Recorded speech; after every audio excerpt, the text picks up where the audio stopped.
ప్రతిపక్షంలో ఉండడానికి ఇష్టపడరు. పదవి లేకపోతే కొంతమందికి ఇబ్బందిగా ఉంటుంది. వాటెవర్. ఈ కాంగ్రెస్ పార్టీ గూటికి చాలామంది బీఆర్ఎస్ నాయకులు వెళ్ళిపోతారని గత కొంతకాలంగా ప్రచారం జరుగుతోంది. అదే నిజమవుతుంది సార్. ఒక్కొక్కరు వెళుతూ ఉన్నారు. ముఖ్యంగా ఈ జడ్పీ సారథులు వెళుతూ ఉన్నారు, కౌన్సిలర్లు కొంతమంది వెళుతూ ఉన్నారు, కార్పొరేటర్లు వెళుతూ ఉన్నారు, ఎమ్మెల్యేలు సిద్ధంగా ఉన్నారనే ప్రచారం జరుగుతోంది. సో కేటీఆర్కి అత్యంత సన్నిహితంగా ఉన్న బొంతు రామ్మోహన్ కూడా ఇవాళ కాంగ్రెస్ పార్టీలో చేరబోతూ ఉన్నారు సార్. అంటే ఏ రకంగా చూడాలి దీన్ని? అంటే Congress party operation Akarsh start చేసింది అనుకోవాలా, లేకపోతే వీళ్ళు ఇక్కడ ఉండలేక ఇబ్బందిగా ఉండి అటువైపు వెళ్ళిపోతూ ఉన్నారు? ఏముందంటే దేశమంతటా జరిగే పరిణామం ఇది. అధికార పార్టీ వైపు ప్రతిపక్షాల నుంచి వెళ్తూ ఉంటారు. ఇది తెలంగాణలో ఇప్పుడే మొదలు కాలే. 2014 తర్వాత ఎంతమంది కాంగ్రెస్ వాళ్ళు, తెలుగుదేశం వాళ్ళు బీఆర్ఎస్లో చేరలేదా? సో అప్పుడు వాళ్ళ సీజన్ నడిచింది, ఇప్పుడు వీళ్ళ సీజన్ నడుస్తుంది. ఇంకా 2 నెలలు. సో 2 నెలలకు 2 రోజులకి ఏం తేడా ఉండదు. ఎన్నికల ముందు కూడా జరిగింది కదా, ఎన్నికల తర్వాతే జరగదు. 2 నెలలు, 6 నెలలు, ఏడాది అని టైం ఉండదు కదా. సో ఇప్పుడు అసెంబ్లీ ఎన్నికలు అయిపోయాయి, లోక్సభ ఎన్నికలు ఉన్నాయి, తర్వాత స్థానిక ఎన్నికలు ఉన్నాయి. ఎన్నికల అవసరమే, ఎన్నికలప్పుడే పార్టీలకు అవసరాలు ఉంటాయి. పార్టీలకు అవసరాలు ఉన్నప్పుడే నేతలు ఉపయోగించుకోగలరు. సో అన్నీ అయిపోయినాక నువ్వు తాపీగా 2 ఏళ్ళ తర్వాత వస్తా అంటే అప్పుడు ఏమవసరం ఉంటుంది? సో మ్యాచ్ ఉన్నప్పుడే ప్లేయర్లు అవసరం ఉంటుంది తప్ప, నేను ఐపీఎల్ ఆక్షన్లలో పాల్గొన్న తర్వాత వస్తా అంటే ఎవడో యాక్సెప్ట్ చేస్తారు. ఐపీఎల్ మ్యాచ్ సీజన్లో ఆక్షన్లు ఉంటాయి, ఆక్షన్ అప్పుడే ప్లేయర్లకు మంచి డిమాండ్ ఉంటుంది. సో ఆక్షన్ అయిపోయినాక ప్లేయర్లకు ఏం డిమాండ్ ఉంటుంది?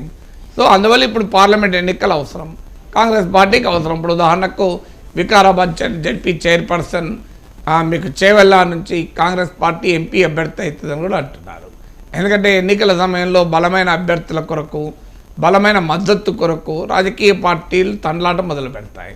ఆ క్రమంలోనే ఉంటారు. ఇప్పుడు మేడారం జాతర వస్తేనే బెల్లానికి డిమాండ్ కదా. సో మేడారం ఎందుకంటే బంగారం అని చెప్పి దేవతలకు అర్పిస్తూ ఉంటారు. సో జాతర అప్పుడే డిమాండ్ ఉంటుంది తప్ప నువ్వు పట్టప్పుడు డిమాండ్ ఉండదు కదా. సో అందువల్ల ఇప్పుడు ఎన్నికల జాతర ఇది. ఎన్నికల జాతర, పార్లమెంట్ ఎన్నికలు, స్థానిక ఎన్నికలు, 2 ఎన్నికలు అయిపోతే మళ్ళీ అసెంబ్లీ ఎన్నికలకు ఎన్నికలే ఉండవు. సో అది ఎన్నికల జాతర సమయంలో ఏమైనా వ్యాపారం చేస్తే గిరాకీ ఉంటుంది తప్ప జాతర అయిపోయినాక ఏం గిరాకీ ఉంటుంది?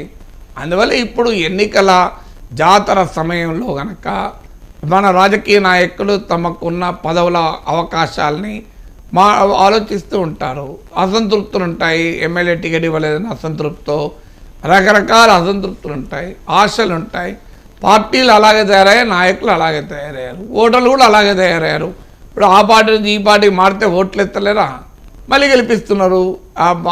ఒక పార్టీ తరఫున గెలిచి ఇంకో పార్టీలో చేరి మళ్ళీ వెంటనే ఉప ఎన్నికలకు పోతే మళ్ళీ ఓడిపోయిన సందర్భాలు ఉన్నాయి కావచ్చు. రాజగోపాల్ రెడ్డి బీజేపీలో చేరితే ఓడించారు, మళ్ళీ ఆయన కాంగ్రెస్లోకి వచ్చాడు, గెలిపించలేదా?